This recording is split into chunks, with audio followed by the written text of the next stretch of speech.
So we like stencil fonts because we don't lose parts of them when we cut them out, unlike many other fonts. Down below we have a Arial Black, and if we were to cut that out, we'd lose the center on the O's and the A. So I'll just get a duplicate, pull it down. We're going to right click, convert it to a path, and then we will grab it along the bottom, grab everything, and then move down, and you can see your centers are left behind. And that's what would happen if you cut it out with the laser. So we're going to get rid of that. So you can see your stencil and how they handled the O. So we just need to put something through the O. But right now, this is all one object. So we want to right click again and convert it to a path. And then you don't have to do that, depending on what your project is. But if you correct individual letters and make them stencil, then you can just save them to your art library and pull them up when you need them again. Now, when you convert to a path, these are no longer, the center and the outside is no longer connected. So you need to select both of them and group it together, because we're going to use the Boolean subtract, and you have to deal with two objects.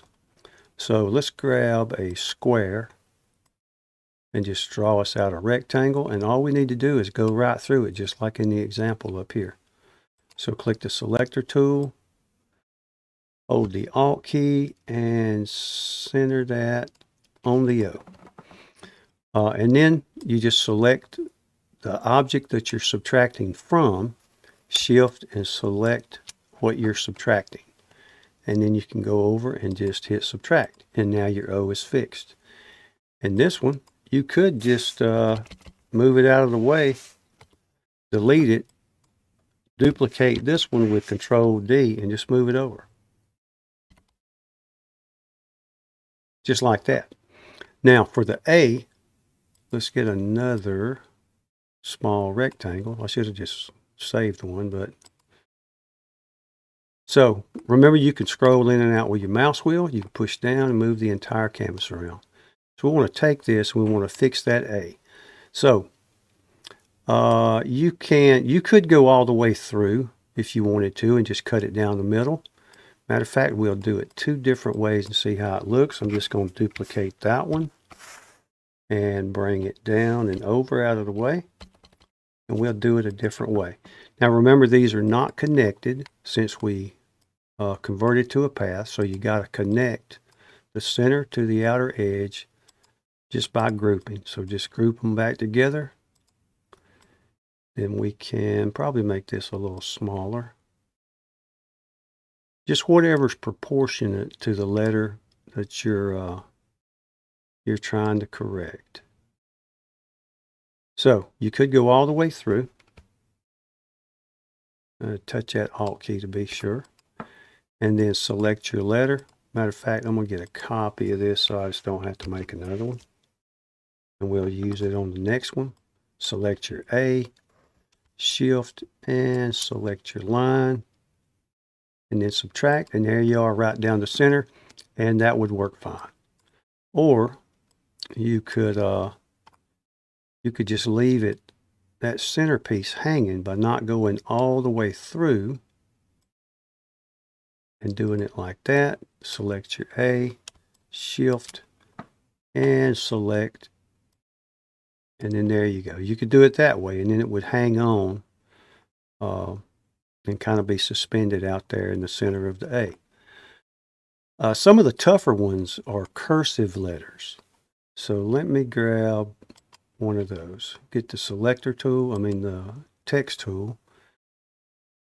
Grab a cursive font. And let's do a capital B. So you could go to the stencil font, and let's do that and see how they dealt with the B. Stencil, let's get us a B here. Just like that. So you want something like that, and of course with cursive, you'd have to kind of be creative. So let's grab Let's grab the square. We'll draw us another little line. Let me pull this in so we can see it. Hit the selector tool. And then anywhere you believe you can bisect that and it work. Of course, you can play around with it and use your redo, your Alt-Z, Control-Z. Yeah, Control-Z. But you just want to set it somewhere and then test it and see if it'll work. Select your B, Shift, select your line, subtract it, and see if that works. And I believe it will. But you can play around with it, see what works best. If you have any questions, let me know. I'm glad to answer them. And if this was helpful, please like and subscribe. It does help the channel grow, I ain't gonna lie. And it helps me stay in the shop and keep doing this, which I like to do. So just check back often for new videos. You folks take care, and we'll see y'all next time. Thank you.